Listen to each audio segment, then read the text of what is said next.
Hi there. We got another one. Another one. A big one. A box.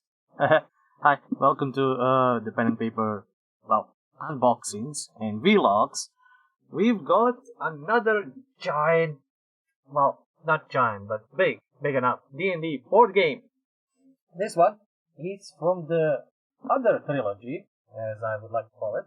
The first one being the Legend of Drizzt and the Path of Shardalon and Avalon. This is Waterdeep Dungeon of the Mad Mage. It comes with another section which is Tomb of Annihilation and Temple of Elemental Evil. Tombs, temples, and dungeons. What else do you want? And how can I say? It's a surprise. It's a surprise. I got this actually secondhand, and thanks to the reseller. So you will be able to see not only me playing around with this, but just lower this a bit. See all of the crap that I have. You can actually see that it's open up, and we can go through everything that's inside of here. Camera, please look at me. Go a little lower. That's what she said.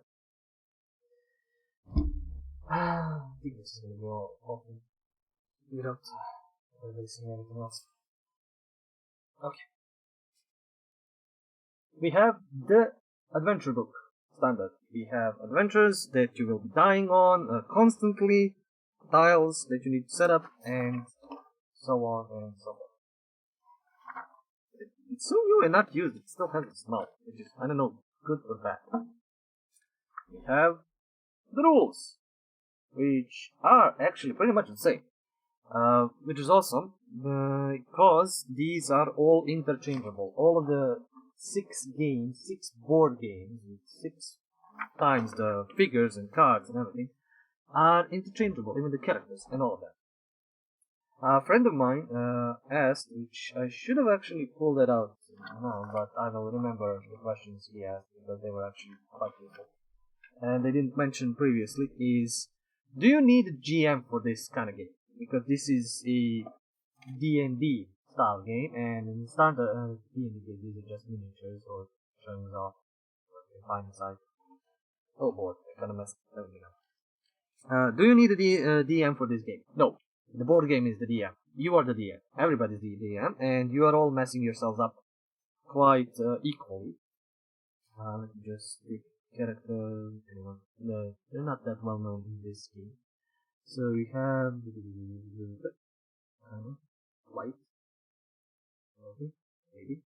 Yeah, you have first level, and then you turn around to the second level, and you level up, and that's pretty much it. That's it. Not much. You have some items that you can pick up, and that's all. You have monsters, or boss monsters, which have their own special things. And there's these 2, so they don't level up. It's level 5 now.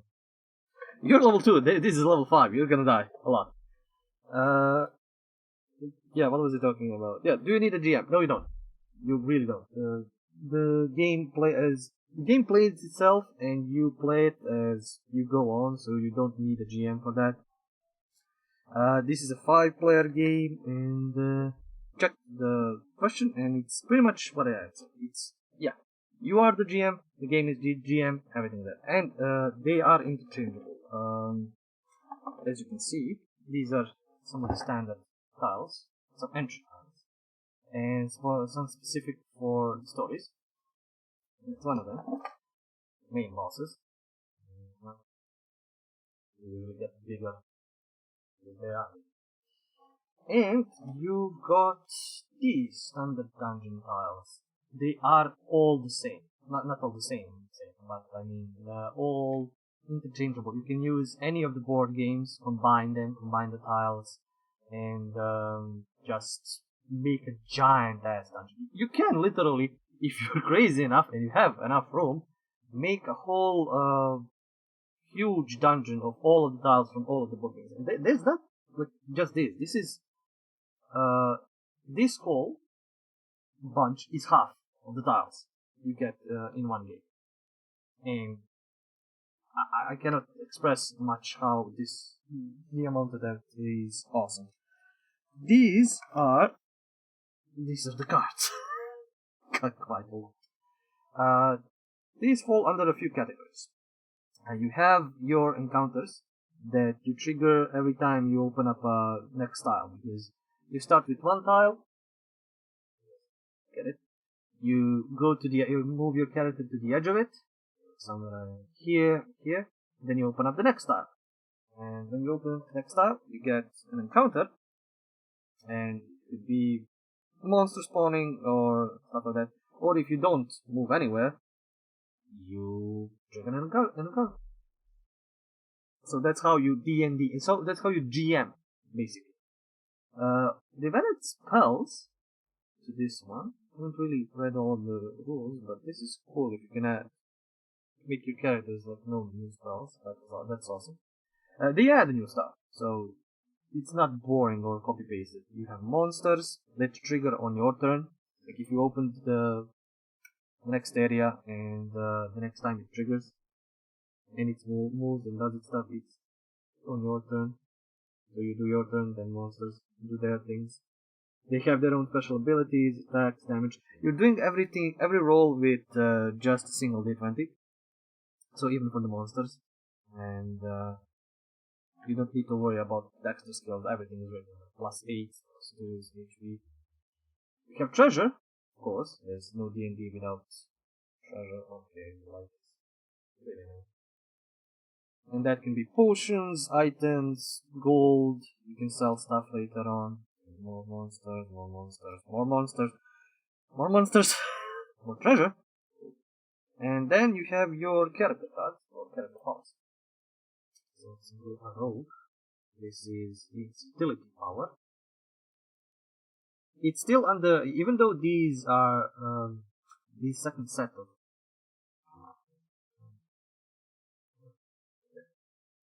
But yeah, even though these, let's say, call it second set of these board games that came out: the Tomb, the Temple, and the Dungeon. Even though they came after 4th edition is long gone, buried, probably hated by a lot of people. It's still based on those rules, so it would make it easier, faster, and better for players to get into the game, and so you can actually combine this board game with the other one. I'm just gonna pull out the character again. They all have their HP, their AC, everything you need for your character in the game. They have some powers, magics, and then additional utility cards that they use. There are a lot of tokens. Lots of tokens. This is just one small bag of them. You have for your, again, HP, special encounters, traps, gold, you name it. Like there's a bigger one right here that is just giant. We have a Warbraid. Whatever this is. This looks like a warhorse. The figures are better than in the first set of board games. They've done a little bit more detailing. There's not that many flat surfaces, more or less. But again, camera hopefully will work and focus up on this instead of my face. So just get out of it. Shot. This is kind of a mechanical lightning spider, scorpion thing. Schools, Kaladar. There's not that many big. Like this scorpion is kind of one of the bigger ones. There's a lot of smaller ones, brigands, shadows on me, and this is the Tug Leader, which is cool. This is actually cool. Having human kind of opponents. Maybe it's on autofocus. It's focusing on my face instead of. It's cool that you get these kinds of, like even the kobolds in the previous board game and stuff like that, because you're gonna use human-like or brigand-like monsters or something like that more often than not. But you know the saying, Beauty is in the eye of the beholder. I've got two! Yeah. Come on, come on. Yep. There's the beautiful guy. Look at that. Look at those eye stalks indeed. Not only that, you get to something even worse. That's even bloody possible. You get the Death Island. This board game is just ridiculous. So, in case you were wondering what kind of toys you get to play with, there's a lot. Even this is a Muriel, but it's kind of a Scorpion Driver. It is a Dungeon of the Mad Mage. All of these are kind of mad. What else can I say? There's got a lot. As I said, I got this second hand, quite awesome price. I'm gonna try and get the other ones over time. So this video is gonna be probably one, and then I'm gonna do the next one in a few months when I get the other ones. Some people like to again paint these, and that's awesome. These one really have a lot of details that you can pour your heart and soul into painting, and even like the brigands or the tugs are not completely the same. So different weapons, different kinds of gear. You can use a lot of these. This is a veteran. You don't really need to use them just for your basic board game. You can use them for focusing on face more than anything else. Sorry. You can still use them for simple D&D. If your character looks something weird. Okay, I need to show one thing. I'm gonna need to move out of the focus for that. You have an intellect devourer here, and it's incredibly tiny. I mean, I didn't like they think described as like size of a dog or something, and even in the new Baldur's Gate 3 game, they're kind of big. But let me get out of the shot so it can focus. So this is a grung. I hope it focuses. I hope it is. Well-told people, mostly found in job. And this tiny speck of thing is incredibly loud. Nasty thing. Like that can kill you almost, not instantly, but really bloody fast. Also, this is a shadow. Yeah.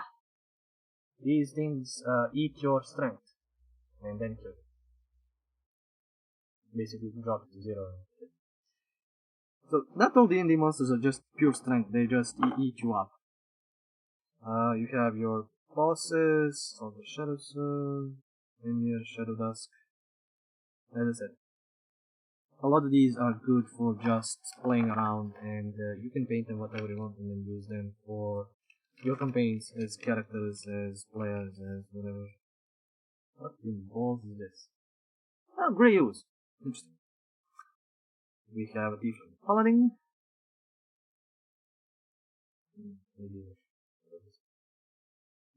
Oh wow, that got focused real fast. Yeah, the sword bending is kinda standard for these minis, but you can easily run them back. Not many. Oh, this. Yeah. In any case, thanks for watching. If you have any more questions, anything, I didn't really go through all of the rules, all the details. So this is more of an unboxing, and yeah, these are adventure cards. So you can get allies, you can get intellect devourers, and yeah, just sharing what I got of the board games. If I end up playing and using them, I might take some photos and show it around just so you can see how fun it is when I drop something like this on players. But and maybe I'll make some videos about the stories and the adventures I had. I just need to find a few books so I can show you the things and a few character sheets. In any case, this was another unboxing. Frame stopped working currently. Dungeon of the Mad Mage. Hope you enjoyed this.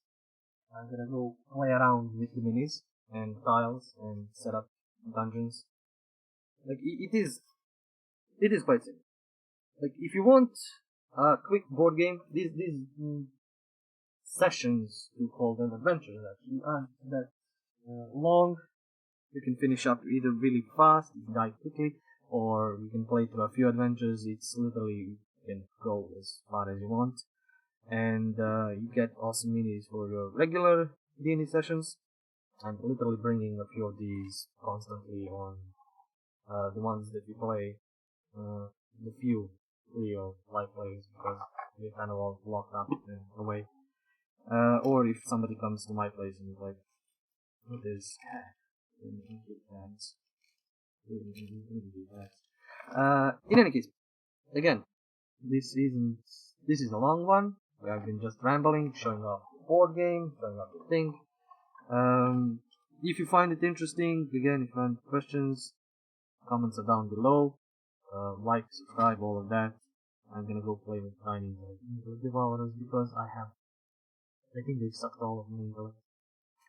Next time, it's Stories That We Play. See ya.